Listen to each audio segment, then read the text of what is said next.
فاتحہ.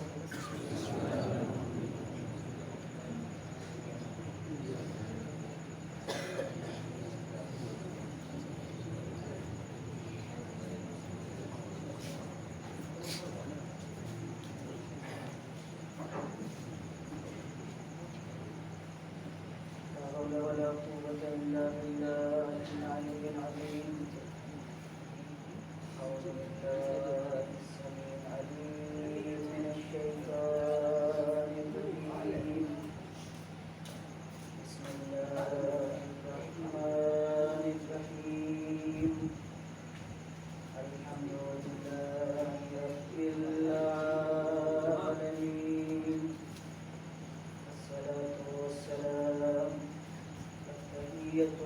والإكرام على النبي الأمي المكي المدني الهاشمي الطيب سيدنا ونبينا وشفيع ذنوبنا وطبيب قلوبنا مولانا بالقاسم محمد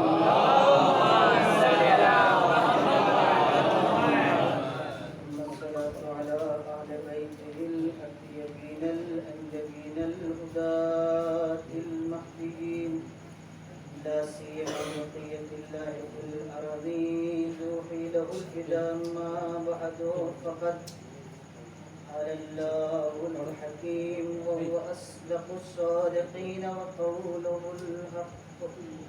بسم الله الرحمن الرحيم. وسارعوا إلى مغفرة من ربكم وجنة أرضها السماوات والأرض وعدت للمتقين. سلامات.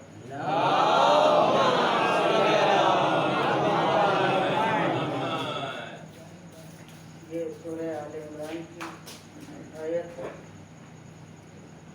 اور آل عمران لقب ہے بنات مریم کے رہنے والوں کا.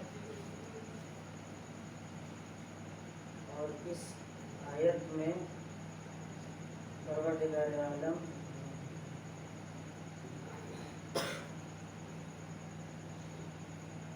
یہ معنی ہم تک پہنچانا چاہ رہا ہے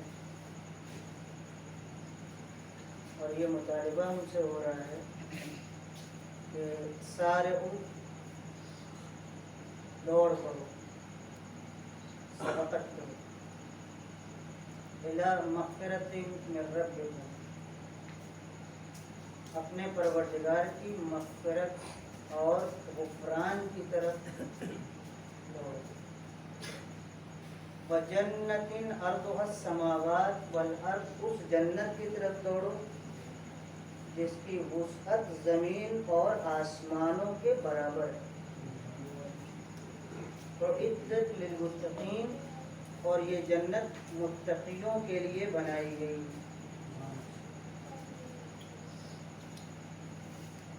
تو پہلا لفظ جو ہے وہ یہ ہے کہ دوڑو. تو سست رفتار چلنے والے یہاں ممکن ہے کہ گھاٹا اٹھے،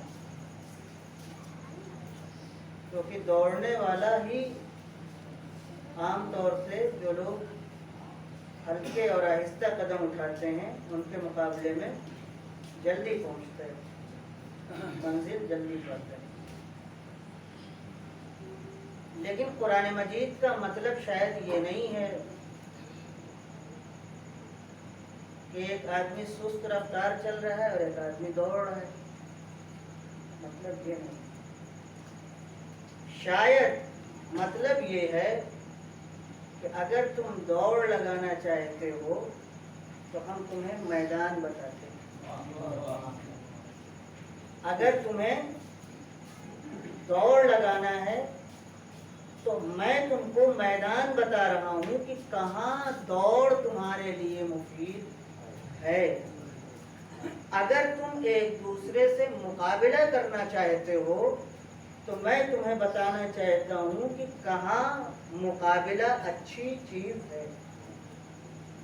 لہذا قرآن مجید نے یہ لفظ کہا سارعو، سرعت کرو، جلدی کرو جس کا ترجمہ یہی ہوگا دوڑ پڑو. کس چیز کی طرف؟ اپنے پروردگار کی مغفرت کی طرف. پہلی بات اپنے رب کی مغفرت کی طرف دوڑو، پہلا قدم. دوسرا قدم پھر کہاں آپ کا پڑے گا؟ وَجَنَّةٍ أَرْضُهَا السَّمَاوَاتُ وَالْأَرْضُ. اس جنت کی طرف دوڑو کہ جو اپنی وسعت اور پہنائی میں زمین اور آسمان سے کہیں زیادہ ہے. بہرحال ہو سکتا ہے کہ زمین ناپ لی گئی ہو، سننے میں آتا ہے، بہرحال کہیں پڑھا بھی ہے شاید کہ ہے. بہرحال سائنس جاننے والے اور بھگول جاننے والے کہتے ہیں، ہم ماننے کے لیے تیار ہیں بھائی، کیونکہ ان کا علم ہے، ممکن ہے کہ ہو، لیکن ابھی تک نہیں سنا ہے کہ آسمان کو ناپ لیا ہے. تو کم سے کم ایک جگہ چھوٹی ہوئی ہے، کم سے کم ایک جگہ چھوٹی ہوئی ہے. اگر آپ دنیا میں وسیع اور عریض گھر بنانا چاہتے ہیں تو اللہ کہتا ہے کہ ہم قدر کرتے ہیں اس توقع کی، اس فکر کی، اس تمنا کی، اس آرزو کی. گھر بناؤ جتنا لمبا چوڑا تمہارے ذہن میں ہے، جہاں تک تم پیمائش کر سکتے ہو. لیکن میں تمہیں بتائے دیتا ہوں کہ اس زمین میں اتنی وسعت کوئی تو بڑا پڑوسی ہوگا، اور اگر فکر دونوں کی اتنی ہی ہوئی تب تو پھر توجہ چاہوں گا میں آپ کی. لہذا قرآن مجید فکر کو صحیح کر رہا ہے، کہہ رہا ہے تمہاری امید غلط نہیں ہے، تمہاری تمنا غلط نہیں ہے. تم اگر گھر بنانا چاہتے ہو اور تمہارے لیے ذہن میں یہ بات ہے کہ میرا اتنا بڑا گھر ہو کہ مہمان روم الگ ہو، بچوں کے لیے الگ ہو، نانا نانی کا الگ ہو، دادا دادی کا الگ ہو، سسرال والوں کا الگ ہو، اور ادھر والوں کا الگ ہو، اور اگر باہر کے دوست ہیں تو ان کے لیے الگ ہو، کوئی فنکشن کرنا ہو تو اس کے لیے حال و سب ہو سکتا ہے. تو تم دنیا میں نہیں بنا سکتے ہو. یہیں سے آخرت کا تصور قرآن نے دیا. توجہ چاہوں گا میں. تم دنیا میں نہیں بنا سکتے. کیوں؟ اس لیے کہ دنیا محدود ہے. پروردگارا تو تو نے اپنی جنت کی مثال زمین اور آسمان سے کیوں کر دی؟ توجہ چاہوں گا میں آپ کی. اس لیے کیونکہ آپ زمین دیکھ رہے ہیں، اس لیے کہ آپ آسمانوں کو دیکھ رہے ہیں. لہذا پروردگار جانتا ہے کہ اگر محسوس چیزوں سے جنت جو دکھائی نہیں دے رہی ہے معاملہ نہیں کریں گے اور اس سے اس کی مثال نہیں دیں گے تو یہ چھوٹا سا ذہن کبھی جنت تک نہیں پہنچ سکتا. ہو سکتا ہے آپ ذاکری سمجھ رہے ہیں، لیکن میں سمجھ رہا ہوں ذاکری نہیں. یہ حقائق میں آپ کو بتا رہا ہوں. اب جنت پہنچیے گا کیسے؟ ابھی تک تو آپ نے بہت کچھ سنا، بڑے اچھے اشعار سنے. واقعاً یعنی شعر جسے کہتے ہیں وزن کے اعتبار سے اور الفاظ کی نشست و برخاست کے اعتبار سے آپ نے شعر سماعت کیا کہ جو عموماً اب نہیں سنائی دیتا. آج ہندی کے ماحول میں اب تو یہ بھی نہیں پتہ چلتا کہ یہ لفظ مذکر ہے یا مؤنث ہے، کچھ پتہ ہی نہیں چلتا. الف سے لکھیں گے یا عین سے لکھیں گے، معلوم ہی نہیں. تو آپ نے ابھی شعر سماعت کیا، مگر قرآن مجید کہتا ہے جنت کی طرف آنا ہے سب سے پہلا قدم سارعوا الی مغفرۃ من ربکم، سب سے پہلے مغفرت کی طرف بڑھو. پہلے اپنے کو پہچانو تو کہ تم کون ہو. یہ قرآن مجید ہے. بقیہ باتیں اپنی جگہ کے اوپر رکھی رہنے دیجئے. قرآن مجید کہتا ہے جنت کا دروازہ مغفرت سے کھلتا ہے.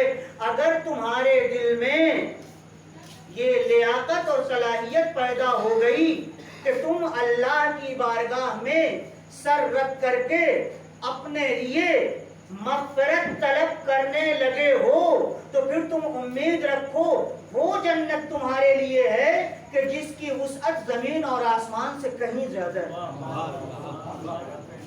سارعوا الی مغفرۃ من ربکم وجنت عرضها السماوات والارض۔ اولمپک کا کھیل ہوتا ہے، آپ نے دیکھا ہوگا اور لیسن پڑھا ہوگا آپ نے سبق میراتھن کی، کیا میراتھن کی دوڑ، یہ میراتھن کون سا ہے؟ نہیں رہا ہوگا، لیکن اب یہاں کے ہیروز کا نام نہیں آئے گا، میراتھنی کا نام آئے گا، اسی کے نام سے ہے سب کچھ۔ تو آپ میں کوئی نہیں آگے بڑھا، تو میں نے آیت کا انتخاب کیا ہے تاکہ ان لوگوں سے مخاطب ہو سکو جو ہمارے چھوٹے چھوٹے بھائی بھی۔ قرآن مجید ہم سے کہتا ہے کہ تم کو مقابلہ کرنا ہے، تم کو کمپٹیشن میں شرکت کرنا ہے، ایک دنیا میں اور ایک آخرت میں۔ دنیا کے کمپٹیشن کو تم کو پہلے کیا کرنا ہے؟ کامیابی سے آگے بڑھانا ہے۔ اب دنیا کا کمپٹیشن کیا ہے، ایک ایک کر کے بتاؤ تاکہ معلوم ہو جائے۔ نمبر 1، پہلے سب سے پہلا کمپٹیشن یہ نہیں، ایسے کیسے پہنچ جاؤ گے؟ پہلے اسکول تو پہنچو، اسکول کی ڈریس پہنی کہ نہیں پہنی؟ ہاں، جب اسکول کی ڈریس پہن لی تب ایک سبجیکٹ اس میں اسپورٹ کا ہے، تب میراتھن کی دوڑ ہوگی نا۔ اب آپ کی سروے میں بیٹھے ہوئے ہیں اور میراتھن کی دوڑ میں شرکت کرنا چاہیے تو نہیں ہو سکتا نا۔ تو سب سے پہلے آپ کو اسکول کا دروازہ کھٹکھٹانا پڑے گا۔ تو جو بچے اسکول میں جا رہے ہیں وہ تو اس دوڑ میں شرکت کر سکتے ہیں، لیکن جو ابھی نہیں پہنچے ان کو دروازہ تلاش کرنا پڑے گا۔ اب آج کہیں گے آپ مولانا صاحب آج کل اسکول بند ہے، یہ خوشخبری ہے، کوئی بات نہیں، لیکن خوش ہو لو۔ ہم تو سمجھتے ہیں کہ جتنا اسکولی بچوں نے اس کورونا کا شکریہ ادا کیا ہوگا کسی نے کیوں؟ دل سے خوشی کی بات ہے کہ نہیں؟ لیکن ہے بہرحال نفسیات ہے انسان کے۔ ہم لوگوں سے بھی کہیں، اگر ہم پڑھتے ہوتے تو ہم لوگوں سے بھی کہیں، یہ حقیقت ہے، واقعی ہے کہ اگر پتہ چل جائے کہ آج چھٹی ہے تو اسکول کے دروازے پہ پہنچنے کے بعد بھی خوشی ہوتی ہے جبکہ 10 کلومیٹر گرمی میں راستہ طے کر کے آئیں۔ یہ انسان کے نفسیات ہے۔ مگر اسلام کہتا ہے تمہیں دوڑ لگانا ہے تو سب سے پہلے علم کے راستے میں، معرفت کے راستے میں پہلے تم خود بن کر کے دکھاؤ، کچھ اپنے کو ثابت کرو، اور جب یہاں ثابت ہو لو تو یہ نہ سمجھو کہ منزل تم کو مل گئی، کامیاب ہو گئے۔ اس سے آگے کی دنیا ہے جسے ہم آخرت کہتے ہیں۔ دنیا میں ممکن ہے کوئی یہاں کی اولمپک میں پہلا نمبر حاصل کر لے، مگر اس کے اندر یہ شعور ہی پیدا نہ ہو کہ اس کے آگے بھی دنیا ہو سکتی ہے۔ یہ بہت بڑی خوبی ہے آپ کے لیے کہ ہم یہ سمجھتے ہیں کہ اس کے بعد کی بھی دنیا ہے۔ اور شاید اقبال نے کہا تھا، کس نے کہا تھا، شعر ہی کی بات ہے تو مجھے بھی یاد آ رہا ہے تو سن لیجیے، ستاروں سے آگے جہاں اور بھی ہے۔ یہ سب بھی اشعار پڑھا کیجیے۔ ابھی عشق کے امتحان اور بھی، منزل یہ نہیں ہے کہ پہلی محرم آ گئی، تعزیہ ہم نے اپنے گھر پر رکھ دیا، امام باڑہ سجا لیا اور اب منتظر ہیں کہ 8ویں محرم انشاءاللہ آئے اور علم اٹھائیں۔ اس سے آگے اس سے آگے کیا ہے؟ اس سے آگے اب شعر میں ہی آپ سنیے، اس سے آگے یہ ہے کہ ہر کردار دھوس کرب و بلا بسم اللہ، جس کے اندر کربلا پہنچنے کی تمنا ہے، چلیے آئیے بسم اللہ۔ اب ہم یہیں فرش پہ بیٹھے ہوئے ہیں، لیکن ہمارے دل میں یہ نہیں آیا کہ ہم جو محرم منا رہے ہیں اس کا خاتمہ کربلا کی زیارت پر ہونا چاہیے۔ تو اگر آپ کے اور ہمارے ذہن میں نہیں آیا تو اب سے ہو جائے۔ اب اگر یہ فکر پیدا ہوگی تو پھر یہ اور آگے بڑھے گی، وہ فکر آپ کو جنت کے دروازے پہ لے جا کے کھڑی کرے گی۔ فکر سے فکر نکلتی ہے، جتنا حوصلہ بلند ہوگا اتنا ہی زیادہ انسان بڑا ہوگا، اور جتنا زیادہ حوصلہ پست ہوگا، چاہے وہ 9 فٹ کے ہوں 12 فٹ کے ہوں، لیکن ہمت کے اعتبار سے وہ بہت پونے بہت چھوٹے ہیں۔ اور مولا کائنات حضرت علی ابن ابی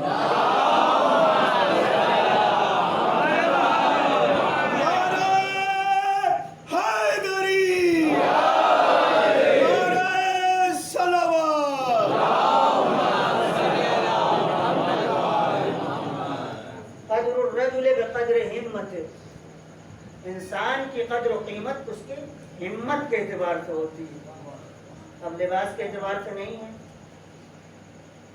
آپ کے خاندان کے اعتبار سے نہیں ہے۔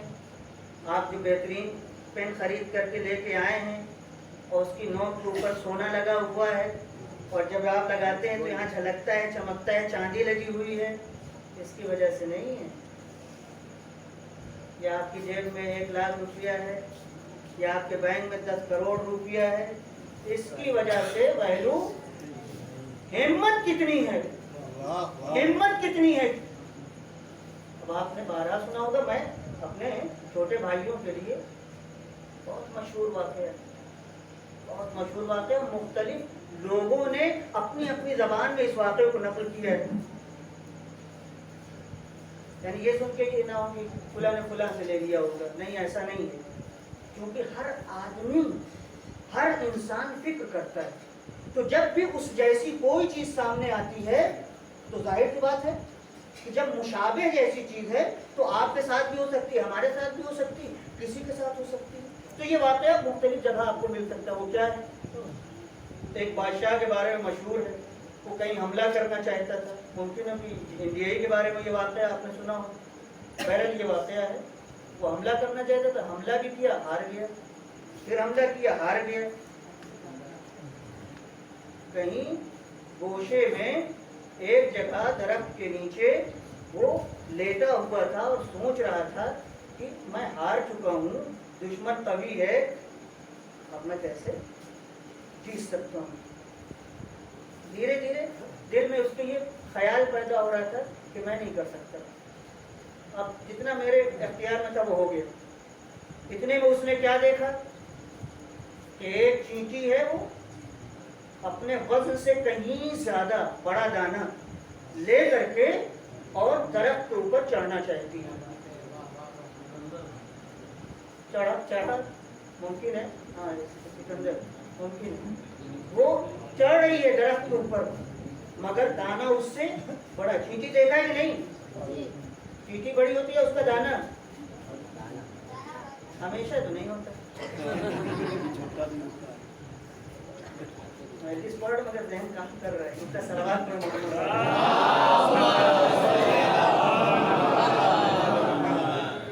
یاد رکھیے، دیکھیے رٹی ہوئی چیزیں جو ہے کام نہیں آتی ہیں، بس ایک حد تک، لیکن اس کے بعد اپنے مطالعے کی روشنی میں، اپنے اسٹڈی کی روشنی میں، اپنے فکر کی روشنی میں،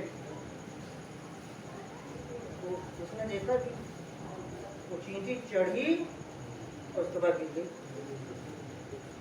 پھر کچھ دیر بعد اسی چینٹی کو اسی وزن اور اسی بوجھ کے ساتھ دوبارہ دیکھا کہ وہ چڑھ رہی ہے، کچھ اوپر گئی پھر گر گئی۔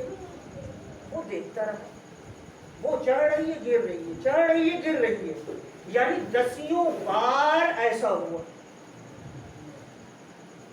اس نے دیکھا کہ شاید 50 بار 60 بار، اس سے کہیں زیادہ، اور آخر میں دیکھا وہی چینٹی کہ جو بار بار گر رہی تھی اور اپنے بوجھ کو اپنے آشیانے تک نہیں پہنچا پا رہی تھی، آخر میں وہ کامیاب ہو گئی اور بوجھ اپنے آشیانے تک اس نے ٹرانسفر کر دیا۔ تو اس کے ذہن میں آیا کہ جب اتنی چھوٹی سی چیٹی اپنے سے زیادہ وزن اٹھا کر کے لے جائے اور حوصلہ نہ ہارے تو میں انسان ہو کر کے حوصلہ کیوں ہاروں؟ اور اسی فکر نے اسے حملے پر پھر آمادہ کیا اور دشمن کو اس نے مغلوب کر کے اس ملک کو حاصل کر لیا۔ بس اب میں جملہ کہنا چاہتا ہوں، اگر آپ اور ہم اپنی زندگی کے مملکت کو حاصل کرنا چاہتے ہیں تو مختلف دشمنوں سے ہمیں مقابلہ کرنا پڑے گا، چاہے وہ خواہشات ہو، چاہے وہ غربت ہو، چاہے وہ جہالت ہو، چاہے وہ برائیاں ہوں، کسی بھی قسم کا کوئی بھی دشمن ہو، اگر ہم آج مغلوب ہیں تو ہمیشہ مغلوب نہیں رہیں گے۔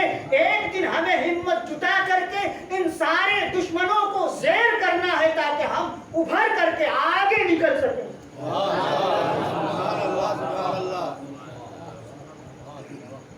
اس کی بہترین مثال اس قریے میں، بہترین جو آپ کے ذہنوں میں ہے، کبھی کسی کو مایوس کسی جگہ نہیں ہونا چاہیے۔ آپ کہیں گے مولانا آپ تو دینی حوالے سے، تو ہمارا تو کام ہی یہی دینی حوالے سے اگر ہم بات نہ کریں تو کیا دنیاوی حوالے سے ساری بات کریں گے؟ ہم تو یہی پوریدنا چاہتے ہیں کہ ہر چیز آخر میں دین پر تمام ہوتی، دنیا پہ نہیں۔ جو چیز دنیا پہ تمام ہو گئی سمجھ لیجیے پھر تمام ہی ہو گئی۔ دین ہی نے بتایا، دین کے علاوہ کسی کے پاس یہ صلاحیت ہی نہیں ہے کہ آپ کو آگے بڑھا سکے، کیونکہ دنیا کی جتنی بھی چیزیں ہیں اس کا ایک اینڈ ہے، کتنا بڑھا چڑھا لیجئے کچھ بھی، لیکن آخرت ہے تو اس کا خاتمہ آپ کو نہیں دکھائی دیتا۔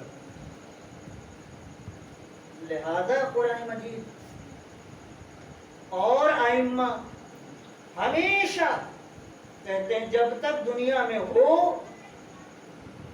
جنت کی فکر کے ساتھ زندگی بسر کرو، یعنی امید کے ساتھ۔ جنت کا ایک مطلب یہ ہے کہ امید جاگتی رہے۔ اب یہ مشکل ہے ہمارے فکروں کی، اب جب جنت کا بس وہی جی نہیں، یہ اس کا فائدہ یہ ہے کہ ہمارے اور آپ کے اندر امید ہمیشہ جاگتی رہتی ہے۔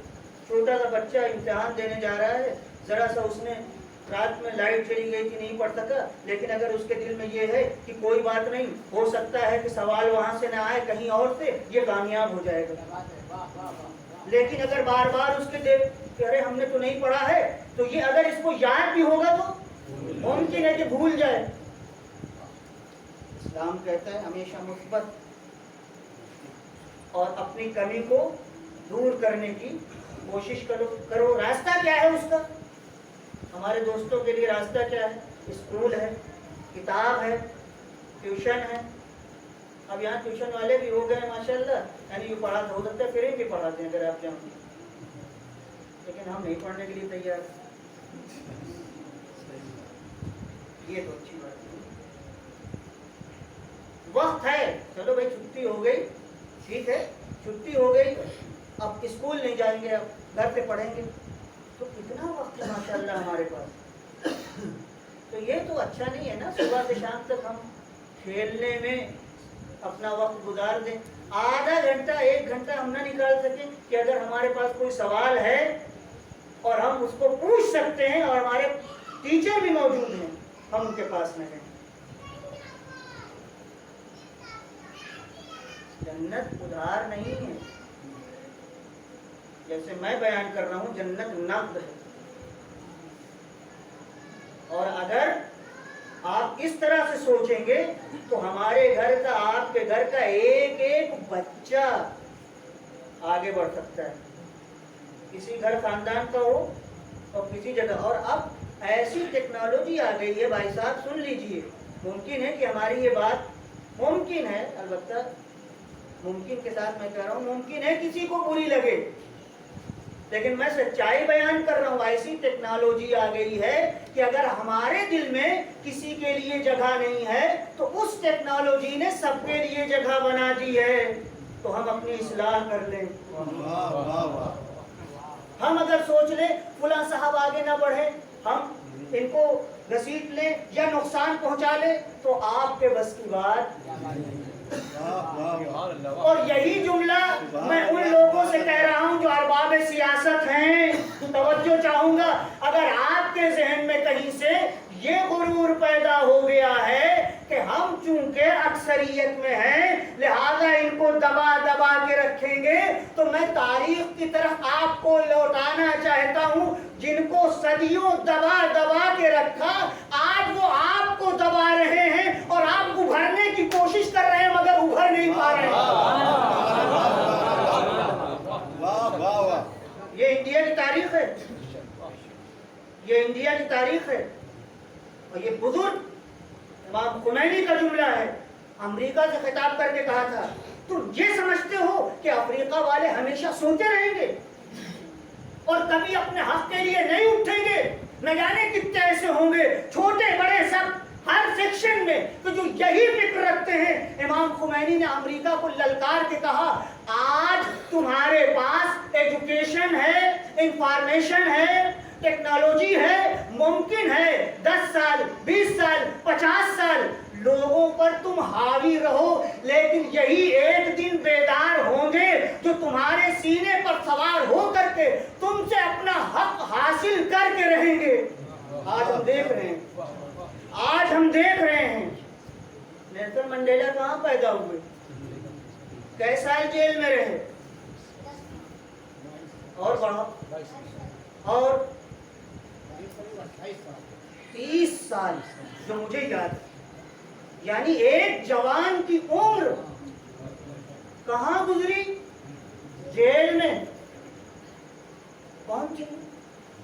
حبشی. کربلا میں سنا ہے نا, حبشی غلام جناب جون بلال پیغمبر کے صحابی. حبشی کس کی حکومت تھی ساؤتھ افریقہ میں؟ گوروں کی. تو یہ کالے لوگ تو یہاں کے تھے, یہ ساؤتھ میں گورے لوگ کہاں سے آ گئے؟ تو مطلب وہاں کے نہیں, باہر سے اور قبضہ کیے ہوئے.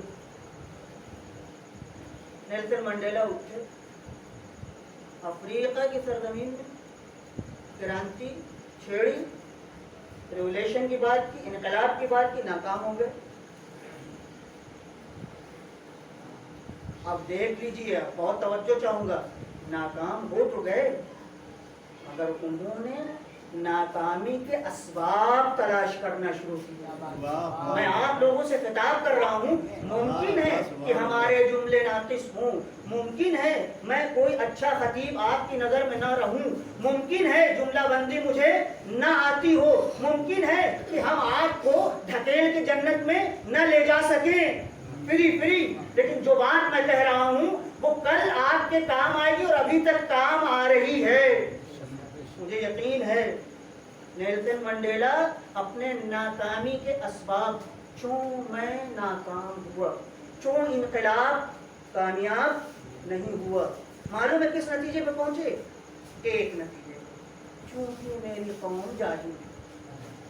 میں افریقہ رہا ہوں, ابھی بھی آپ چلے جائیے تو آپ کو اندازہ ہو جائے گا واقعی جہالت. آپ 30 سال پیچھے اپنے گاؤں اطراف میں چلے جائیے, جو صورتحال یہاں وہی صورتحال آج بھی وہاں ہے. کچھ لوگ پڑھ لکھ کر کے آ گئے. تو نیلسن منڈیلا نے کیا سمجھا کہ ہمارے ملک کے لوگ کیونکہ جاہل ہیں اور انگریز پڑھے لکھے ہیں, لہٰذا ہم ناکام. تو اب کیا ہونا چاہیے آگے؟ آگے کیا ہونا چاہیے؟ بس یہ امام صلی اللہ علیہ وسلم شہید ہو گئے, روئیے, روتے رہیے, بس یہ نہیں ہے. یہ مردہ قوموں کی علامت ہے. نیلسن منڈیلا نے امام حسین علیہ السلام کی خونی شہادت کا مطالعہ کیا. انہوں نے کہا ہے اور بتایا ہے, انہوں نے لکھا ہے. گاندھی جی بھی جہاں پہلے یہاں کرانتی سے پہلے رہے وہ ساؤتھ افریقہ ہی تھا, اور گاندھی جی کے بارے میں بھی آپ نے سنا ہے کہ امام حسین کو پڑھا تھا. تو میری سمجھ میں نہیں آتا کہ جس کے ہیں نہیں پڑھ کر کے وہ انقلاب لے آتا ہے، اور جس کے ہیں وہ جہاں کے ہیں وہی ہیں، اس سے آگے نہیں نکل پاتے۔ ہم جیسے بھی ذمہ دار ہیں۔ جیسے منڈیلا نے کیا کہا، ہماری قوم چونکہ پڑھی لکھی نہیں ہے، یہ گورے انگریز پڑھے لکھے ہیں، تو اب قوم کو پیغام دیا، پوری قوم کو بیوقوف نہیں بنایا۔ وہ جیل میں گنجا ہو رہا ہے، انہوں نے کہا سب پڑھائی میں لگ جاؤ اور اتنا پڑھ لو کہ ایک ایک فرد تمہاری بڑی بڑی پوسٹوں پر پہنچ جائے، کہ جب جہاں سے ہمارا کام نکلنا ہو ہمارا آدمی وہاں بیٹھا ہوا دکھائی دے۔ اگر اس کو آپ نے محسوس کیا تو میری بات پہنچ گئی۔ ہمارے یہاں بھی اگر آپ غور اور فکر کریں گے، اور ہم سے زیادہ تیز بھی ہیں، یہی کچھ ہوا ہے جسے آپ اخبار اور پیپر کے ذریعے سے سمجھتے ہیں۔ منڈیلا نے کیا کہا؟ پڑھائی، اعلیٰ ایجوکیشن، اعلیٰ تعلیم، نیچے میں کسی کو نہیں دیکھنا چاہتا ہوں۔ کئی سال لگے؟ مثلاً 20 سال، 15 سال،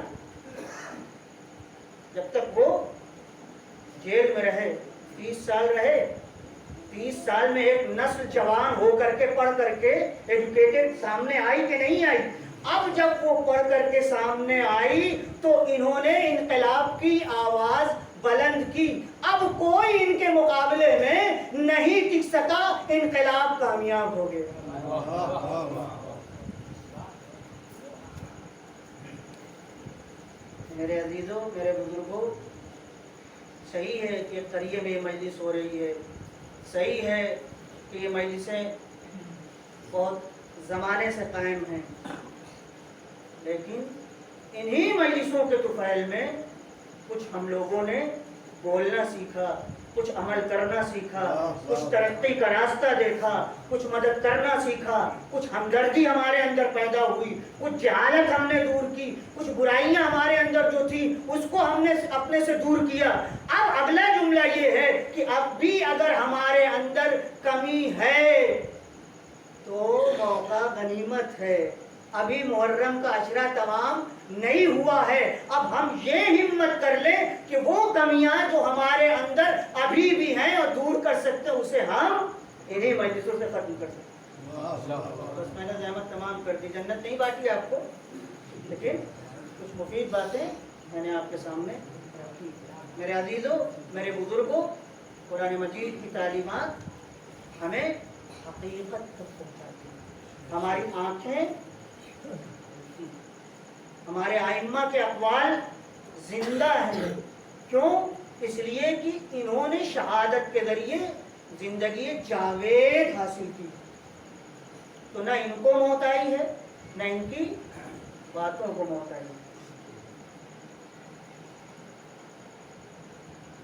ایک شخصیت جس کا تذکرہ ہماری مجلسوں میں بہت ہوتا ہے،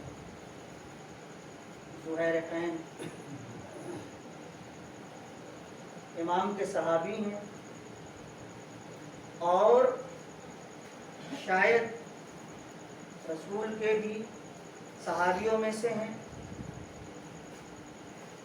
مولا کائنات سے عقیدت تھی۔ کچھ واقعات ایسے ہوئے کہ کچھ دنوں کے لیے اہل بیت سے یہ دور ہو گئے، اور اس کے بعد اہل بیت سے کٹ کٹ کے رہنے لگے، دور دور فاصلہ بنا کے رہنے لگے۔ پروپیگنڈا تھا، پبلسٹی تھی غلط، اس کی وجہ سے انہوں نے معاذ اللہ مولا کائنات کو خطا کار سمجھا کسی کے حق میں، لہذا دور ہو گئے۔ زیادہ ان کے بارے میں ملتا ہے کہ یہ عثمانی المسلک تھے، خلیفہ سوم کہ جن کو اہل مدینہ نے قتل کر دیا تھا، اور اس میں نہ جانے کتنے صحابہ تھے، اور خود ام المومنین عائشہ بھی شہ دینے والیوں میں سے تھیں، باقاعدہ تاریخ میں لکھا ہوا ہے۔ ان کے قتل کے بعد جناب ذوالحیرین مولا کائنات سے الگ ہو گئے. کیوں؟ اس لیے کہ امیر شام کی یہ پبلسٹی تھی کہ معاذ اللہ علی کے حکم سے مارے گئے. تو یہ پبلسٹی کی گئی تھی. یہ تاریخ میں آپ کو ملے گا, سب نے لکھا ہے, سب کے یہاں یہ باتیں آپ کو مل جائیں گی. امام یہی امام حسین دربار ولید میں مروان کے سامنے کیسے کھڑے ہو کر کے اس کو للکارا تھا, کیونکہ وہ ظالم تھا, وہ جبر کرنا چاہتا تھا, وہ ایک کثیف اور گندا آدمی تھا, ایک نجس آدمی تھا. امام نے کوئی رعایت نہیں کی, کھڑے ہو کر. مولا ذوالحیرین بھی تو آپ کے دشمن ہیں. مولا زہیر کے مقابلے میں کہا نہیں, میں زہیر کو پہچانتا ہوں, اگر ان کے شبہات کو میں دور کر دوں تو یہ ہمارا ہے. یہ امام ہے. ہر جگہ لڑائی نہیں, ہر جگہ لکڑی سے ہکانا نہیں ہے, ہر جگہ بدتمیزی نہیں ہے, تشدد نہیں ہے. امام موقع کی تلاش میں, اور توجہ چاہوں گا, میں آپ کو منزل کی طرف لے آیا. امام موقع کی تلاش میں ہیں کہ کب زہیر کا سامنا ہو جائے. اللہ اکبر. ایک جنت سے بھاگ رہا ہے اور ایک جنت کی طرف لانا چاہتا ہے. زہیر بھی مکے سے چلے, مولا بھی مکے سے چلے, مگر زہیر کی احتیاط یہ ہے کہ جہاں مولا حسین خیمہ نصب کریں وہاں ہمارا خیمہ نصب نہ ہو, کہیں ایسا نہ ہو کہ ہمارا ان کا سامنا ہو جائے. بہت توجہ چاہوں گا, بس مسائل کی منزل میں میں آپ کو لے آیا اور رحمت تمام کرنا چاہتا ہوں. اتفاق, اور میں کہوں گا حسن اتفاق. ایک جگہ ہمارے امام کا خیمہ نصب ہوا اور کچھ دور فاصلے پر شاید وہاں جگہ نہیں ملی, کیا مجبوری تھی زہیر کا بھی. بس اسی موقع سے امام نے فائدہ اٹھایا, اور فائدہ اٹھانے کے بعد اپنے غلام کو بلایا, اور ایک روایت میں ہے کہ خود جناب علی اکبر کو بلایا. جو چاہوں گا میں آپ, اور بلانے کے بعد کہا کہ جاؤ زہیر کو بلا لا. قسم بخدا ایسا کوئی ہو کہ جس کو امام طلب کرے. میں خود بھی جب پڑھتا ہوں تو بہت چھوٹا سا ذہن ہے, بہت نالائق آدمی ہوں, لیکن دل میں تمنا پیدا ہوتی ہے کہ مولا ہم بھی ایسے ہو سکتے ہیں, آپ کبھی ہم کو بھی بلا سکتے ہیں. ہم تو امید لگائے بیٹھے. مولا نے باقاعدہ بلایا, علی اکبر گئے. زہیر اپنے غلاموں کے ساتھ بیٹھے ہوئے دسترخوان پر کھانا کھانا چاہتے تھے. اتنے میں آواز آئی, عجیب یا زہیر, اے زہیر, اپنے مولا کی آواز پر لبیک کر. بس زہیر کا غلام خیمے کے دروازے پر آیا اور خیمے کے اندر گیا اور کہا, آقا, فرزند رسول کی طرف سے سفیر آئے اور آپ کو طلب کر. آپ کو روایت میں ملے گا جس طرح بیٹھے تھے اور جس طرح ہاتھ ان کا روٹیوں پر تھا اسی طرح سے فضا میں معلق ہو گئے. یعنی اس قدر متاثر تھے اور امام کا سامنا نہیں کرنا چاہتے تھے, اور جملہ نکلا کہ جس چیز کا ڈر تھا وہی ہوا. آپ نزاکت سمجھیے, جس بات کا ڈر تھا وہی ہوا. مگر ادھر امام کو اصرار ہے, اس محبتی امام کو اصرار ہے کہ یہ واقعاً جنتی ہے, اسے ہماری طرف ہونا چاہیے. لہذا امام نے انتظار نہیں کیا, فوراً اپنا پیر بھیجا زہیر کو بلا. زوجہ سمجھ گئی، کہا زہیر کیا بات ہے؟ کہا کچھ نہیں۔ فرزند رسول نے طلب کیا، کہا پھر آپ کا کیا خیال؟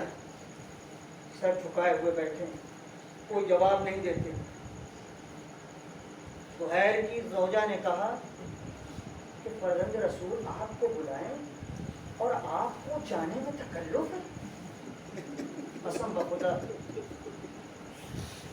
یہ جملہ ہے ایک خاتون کا، کتنی معرفت ہوگی۔ کہا فرزند رسول آپ کو بلائیں اور آپ کو جانے میں تکلف ہو رہا ہے، تو ہے واقعا تم جانا نہیں چاہتے؟ کہا نہیں۔ فوراً زہیر اٹھے، ہاتھ دھلا اور اس کے بعد خیمے سے باہر نکلے۔ اب آگے جملہ سنیے جو تاریخ کا اس وقت میرے ذہن میں ہے۔ اب جب زہیر امام کی خدمت میں آئے تو تاریخ نے یہ نہیں لکھا بات کیا ہوئی، یہ کہیں نہیں آپ کو ملے گا، لیکن جب زہیر امام کی خدمت سے واپس گئے ہیں تو جو گفتگو ہوئی ہے وہ تاریخ میں منتقل ہوئی۔ پہلا ریاکشن، جیسے ہی اپنے خیمے میں داخل ہوئے زوجہ سمجھ گئی کہ معاملہ کچھ اور، توجہ چاہوں گا۔ زہیر کیا ہوا سنیے گا، زہیر کے جو جملات ہیں، کہتے ہیں میں کیا بتاؤں، جیسے ہی حسین کی خدمت میں گیا مجھے نبی یاد آ گئے، مجھے ایسا لگ رہا تھا کہ رسول خدا میرے سامنے کھڑے۔ اے مومنہ، میں ان کے چہرے کو دیر تک دیکھتا رہا اور میں تم کو طلاق دیتا ہوں، جاؤ تم اپنے قبیلے میں جاؤ۔ بس جیسے ہی زہیر کی زوجہ نے سنا، کہا میرے والی و وارث، طلاق دینے کی کیا ضرورت ہے؟ طلاق نہ دیجیے، آپ مجھے میرے قبیلے میں بھیج دیجیے، لیکن میں نے بڑی خدمت کی، کچھ تو میرا حق بنتا ہے، کہو کیا کہنا چاہتی؟ اے میرے والی و وارث، میں سمجھ گئی، بس اتنا وعدہ کرو کہ جب فاطمہ کی خدمت میں پہنچو گے تو مجھے فراموش نہیں کرو۔ اللہ اللہ، زہیر نے وعدہ کیا اور زوجہ سے علیحدہ ہوئے، امام کی خدمت میں آئے۔ بس ایک جملہ نقل کر کے زحمت تمام کر دینا چاہتا ہوں۔ کربلا میں عاشور کے دن زہیر مارے گئے اور ایک صحابی مارا گیا۔ زہیر کو پتا چلا، اپنے غلام کو بلایا، اے غلام یہاں آؤ، اور اسے کفن دیا، جاؤ اپنے آقا کی لاش تلاش کر کے اسے کفن دو اور دفن کر کے آؤ۔ بس احباب آقا، تاریخ نے لکھا ہے کہ غلام کربلا میں آیا، کفن لے کر کے آیا، مگر جب واپس ہوا تو زہیر کی زوجہ نے دیکھا کفن لے کر کے واپس آیا ہے۔ پوچھا جو تو نے اپنے آقا کی لاش تلاش نہیں کی، آقا کی لاش نہیں ملی؟ کہا نہیں سیدانی، مجھے میرے آقا کی لاش مل گئی، مگر میں کیا کرتا، ایک کفن تھا، 72 لاشیں تھے، اے بی بی مجھے 72 کفن دو۔ سیعلم الذین ظلموا ای منقلب ینقلبون۔ الہی بحق زہرا و ابیہا و بعدہا و بنیہا، پروردگارہ ہماری اس مختصر سی مجلس کو قبول فرما۔ پروردگارہ جو لوگ بیمار ہیں، خصوصاً جن لوگوں نے سفارش کی ہے، بہت سے لوگ بیمار ہیں اور بعض لوگ بہت زیادہ ہی بیمار ہیں، پروردگارہ ان سب کو، اور خصوصاً جو منظور نظر ہیں، بیمار کربلا کے صدقے میں، اہل بیت کی مظلومیت کے صدقے میں، پروردگارہ ان سب حضرات کو شفاء کامل و عاجل عطا فرما۔ خصوصاً اس قریے میں جو لوگ بیمار ہیں، خصوصاً یہ بچی جس کے بارے میں بھی دعا کی، پروردگارہ جلد سے جلد صحتیاب فرما۔ اے میرے مالک، جہاں کہیں بھی امام حسین علیہ السلام کے چاہنے والے ہیں، ان کی جان، مال، عزت، آبرو کی حفاظت فرما۔ پروردگارہ جو لوگ ظلم کرتے ہیں اور ظلم کر کے لذت حاصل کرتے ہیں، پروردگارہ یہ ظلم خود انہی کی طرف لوٹا۔ اے میرے مالک، وہ لوگ جو ہم پر رحم نہیں کرنا چاہتے ہو خود ان پر بھی تو رحم مت کرنا. پروردگارہ آیت اللہ العظمیٰ سیستانی، آیت اللہ العظمیٰ خانقیب اپنے حفظ و امان میں رکھو. اے میرے مالک ہمارے جوانوں میں علم و عمل کا جذبہ پیدا کر، ہماری عورتوں میں عفت و پاک دامنی پیدا کر، ہمارے بزرگوں میں وقار پیدا کر. اے میرے مالک ہمارے امام کو ہم سے ملا دے اور ہمارے رفتار و کردار سے ان کو راضی ہو. ماتم حسین.